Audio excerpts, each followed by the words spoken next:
مسلمانوں کے سامنے بھی رکھے کہ قادیانی کس طرح اس مساق النبین والی آیت مبارکہ سے دھوکہ دیتے ہیں، تو کیا کہیں گے اس بارے میں؟ بسم اللہ الرحمن الرحیم۔ تمام موجود حضرات یا بعد میں جو سنیں گے سب کو میری طرف سے السلام علیکم ورحمۃ اللہ وبرکاتہ۔ پہلی بات تو یہ ہے کہ عبید اللہ لطیف صاحب نے جو اضافہ فرمایا، تو جو باتیں میں کہنا چاہتا تھا وہ اکثر باتیں وہ کہہ گئے ہیں، اور اس کے بعد میں کچھ محسوس تو نہیں کرتا کہ کہوں، لیکن قادیانیوں کے بارے میں جو بنیادی سوال اکثر میرے ذہن میں اٹھتا ہے، میں تو اس قوم کے بارے میں میری حیثیت ایک مبتدی کی ہے، لیکن عبید اللہ لطیف صاحب اور ڈاکٹر صاحب اور شمس صاحب ماشاءاللہ آپ تو ان کے رگ و ریشے سے واقف ہیں۔ ابھی تک مجھے قادیانیوں کے بارے میں اگر میں یہ بات کہوں کہ تمام مفسرین نے رسول سے مراد کون لیا ہے، تو پھر عبید اللہ لطیف صاحب پھر وہی بات کہیں گے کہ ان کے ہاں تو وہ قرآنی معتبر نہیں ہے جس پر مرزا صاحب کا دستخط موجود نہ ہو،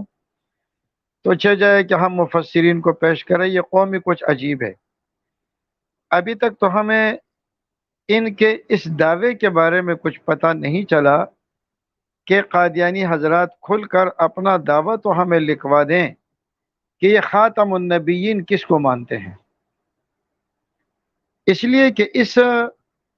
آیت میں جس کا ذکر رسول کا ہے یہ لفظ ثم کے ساتھ آیا ہے، ثم جاءکم رسول، اور یہ جو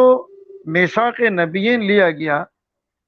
تو من النبیین میثاقہم وَإِذْ أَخَذَ اللَّهُ مِيثَاقَ النَّبِيِّينَ لَمَا آتَيْتُكُم مِّن کتاب وحکمت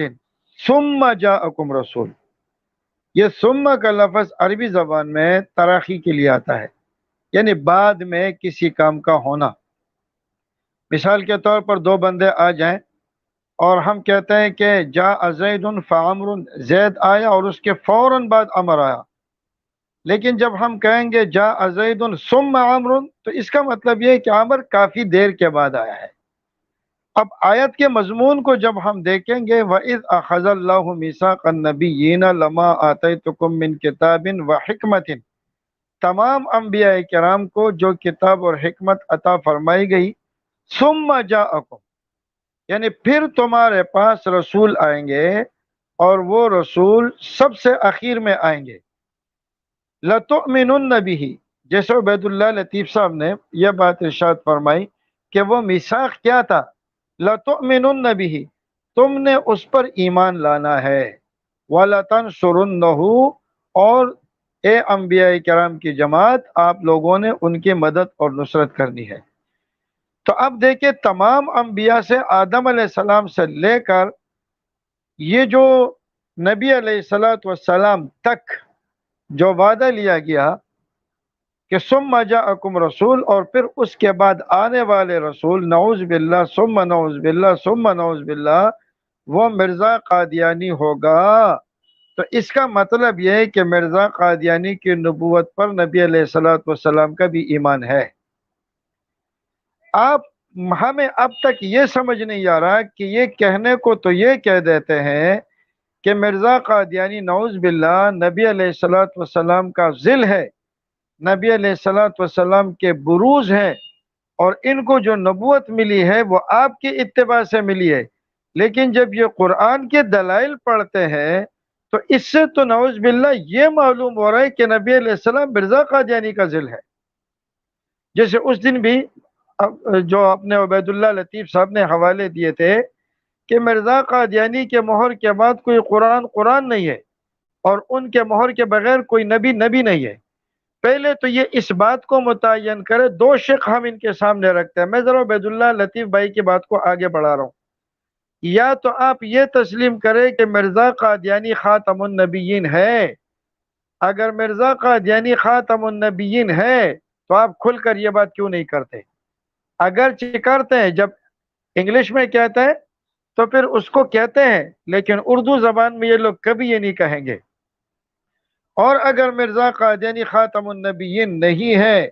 تو پھر میثاق النبیین میں مرزا بھی شامل ہے یا نہیں ہے؟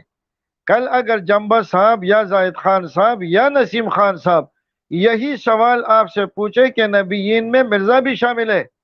اور مرزا سے میرے بارے میں بھی عہد لیا گیا تھا، تو پھر آپ کا کیا جواب ہوگا؟ جو جواب آپ کا ہوگا وہی جواب ہماری طرف سے سمجھ لیجئے۔ یقیناً آپ یہی کہیں گے کہ یہ جھوٹے ہیں۔ جب یہ جھوٹے ہیں تو اس لیے مرزا سے اس کے بارے میں عہد نہیں لیا جا سکتا، تو ہم بھی کہیں گے کہ جن تمام انبیاء کرام سے جس نبی کے بارے میں عہد لیا گیا تھا وہ ان تمام انبیاء کرام سے کوئی افضل نبی ہے۔ یہ کہتا ہے نا کہ نبی علیہ الصلوۃ والسلام کی افضلیت کے بعد خاتم النبیین کے علاوہ اور کہاں سے ثابت ہو رہی ہے؟ تو نبی علیہ الصلوۃ والسلام کی افضلیت کے بعد اسی آیت سے ثابت ہو رہی ہے کہ تمام انبیاء کرام سے نبی علیہ الصلوۃ والسلام کے اوپر ایمان لانے کا اور آپ کی مدد اور نصرت کرنے کا عہد لیا گیا تھا۔ انبیاء کی کیا شان ہوتی ہے، لیکن اس شان والے انبیاء کرام سے جس ایک نبی کے بارے میں عہد لیا جا رہا ہو اس نبی کی کیا شان ہوگی؟ ہم آپ پر چھوڑ دیتے ہیں خدا را آپ روحانی خزائن اور سیرت المہدی کا مطالعہ کرنے کے بعد،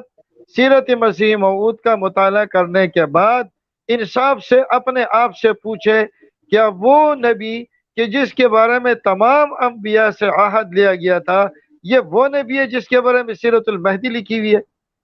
جس کے کریکٹر پر گفتگو کرنے کے لیے کبھی آپ تیار نہیں ہو سکتے، جس کے واہ، کردار پر گفتگو کرنے کے لیے کبھی آپ تیار نہیں ہو سکتے؟ یہ وہ شخصیت ہے کہ جس کے لیے تمام انبیاء کرام سے عہد لیا گیا۔